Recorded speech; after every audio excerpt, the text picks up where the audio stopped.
Hello सर्वांना, आज आपण अंकिताच किचनमध्ये हे बघा, हे मी बटाटे शिजवून घेतलेत हे लावून आणि हे बॅटर तयार केलं आहे। हे बॅटर ना आपलं नाचणीच्या पिठाचं आहे। नाचणीच्या पिठामध्ये मी घातलं होतं उडदाची डाळ आणि तसं पीठ करून आणलं आहे। त्याचे आपण डोसे करणार आहोत आणि ही कांदा टोमॅटो असं सगळी भाजी करायची बटाट्याची। साऊथ इंडियन स्टाईल आपली भाजी आहे। हे कढई ठेवली आहे मी आणि त्याच्यामध्ये ही सगळी तयारी करून घेतली आहे। त्याच्यामध्ये मी थोडासा उडदाची डाळ घातली आहे फोडणीमध्ये, थोडी लाल करून घ्यायची ती मस्तपैकी, म्हणजे स्वाद चांगला लागतो त्याचा, म्हणून घेतली आहे। आणि नंतर असं छान करून घ्यायची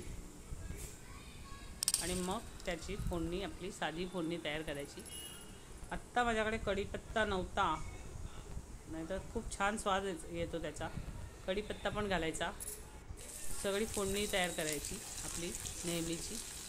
आणि मग त्याच्यावर आलं लसूण घातलं आणि मग त्याच्यावर कांदा टोमॅटो घालून असं छान परतून घ्यायचं, छानपैकी व्यवस्थित परतायचं।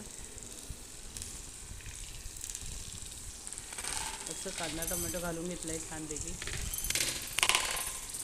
आणि 1-2 मिनिटांनी आपण छान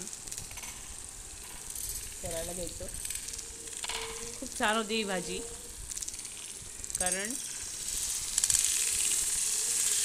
तुम्हाला साऊथ इंडियन स्टाईल भाजी आहे ही। त्याच्यात मी आलं लसूण आणि मिरच्या या आहे ना, तिखट नाही करायचं आहे आपल्याला भाजी, म्हणून मी अशा अख्ख्या घातल्या, फक्त मध्ये चीर दिली आहे आणि घातलं आहे।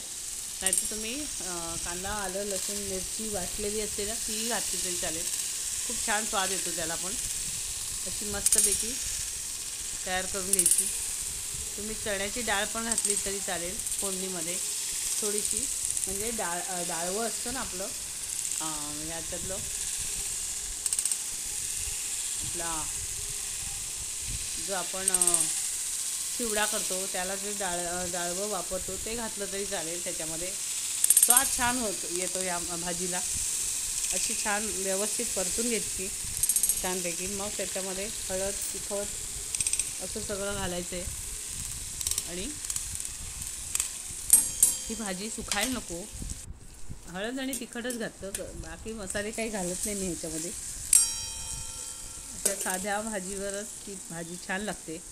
थोडंसं पाणी घालायचं, कारण तो कांदा जरा नरम व्हायला पाहिजे ना, म्हणून असं छान मग त्याला स्वाद येतो। छानपैकी परतून घ्यायचं त्या ह्याच्यामध्ये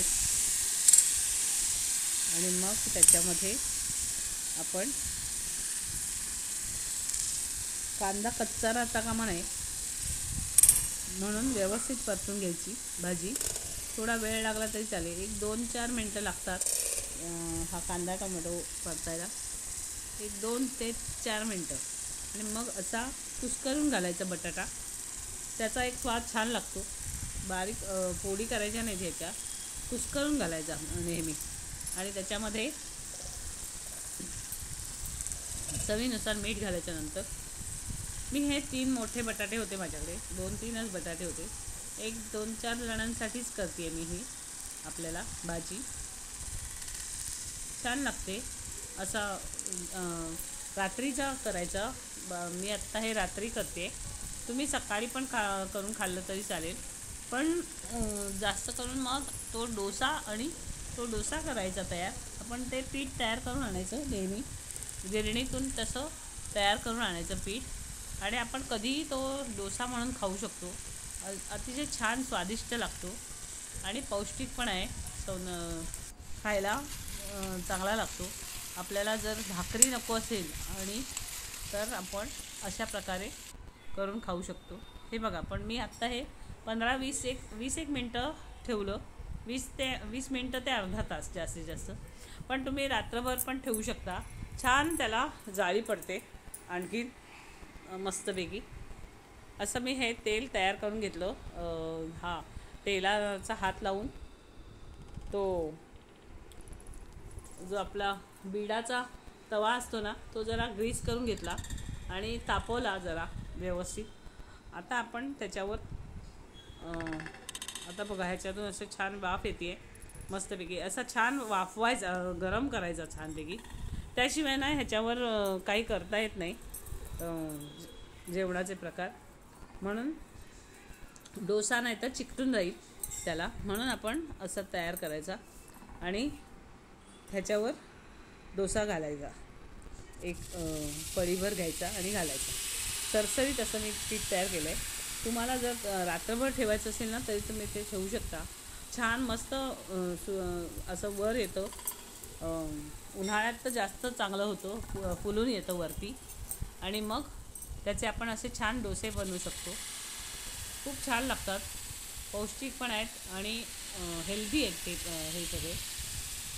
आपल्याला जर हे नको असेल ना, भाकरी नको असेल ना, भाकरी कारण कधी कधी खूप जाड असते ना, त्याच्यामुळे तशी नको असेल तर असे छानसे आपण डोसे तयार करून घेऊ शकतो. आणि ह्यालासुद्धा बघा तुम्हाला दिसत असेल अशी छान जाळी पडायला लागलेली आहे. अशी मस्त जाळी पडते, सुंदर होतो. दोन्ही बाजूने पण करायचा, परतवायचा हा. आता मी दुसरी बाजूसुद्धा नंतर आधी आता त्याच्यावर आपण तेल सोडून घ्यायचं थोडंसं होत असतानाच आणि मग ते पलटवायचा आणि एक दोन मिनटं व्हायला द्यायचा. असं दोन्ही बाजूने हा डोसा तयार करता येतो. आता मी बघा हे अर्धा तासच भिजवला तर छान त्याला जाळी पडली. कारण ती जाळी ह्याच्यामुळे पडते, आपलं जे ह्याचं पीठ असतं ना त्याच्यामध्ये घातलेलं, किंवा आपण जो उडदाची डाळ घातलेली असते समप्रमाणात घ्यायची किंवा थोडी कमी घ्यायची उडदाची डाळ आणि नाचणी जास्त घ्यायची. तुम्हाला थोडा तांदूळ पण घालायचा असेल तर घालू शकता ह्याच्यामध्ये. असं 2 ते 3 पण फक्त ह्या जे नाचणी असते ना ते नाचणी पुढे येते कारण त्याचा कलर असा दिसतो नेहमी. तुम्हाला घालायचं असेल तर तुम्ही तांदूळ पण घालू शकता, पण ह्या 2 इन्ग्रेडियंट्सने सुद्धा छान होते. अशी ह्याच्याबरोबर चटणी केली आहे, थोडीशी हिरवी चटणी केली आहे मी. फक्त असं वाढून घ्यायचं ताट छानपैकी आणि खायला सुरुवात करायची मस्तपैकी. आणखीन एक सांगायचं राहिलं, लाईक अँड सबस्क्राईब करायला विसरू नका आणि तयार करून पण बघा.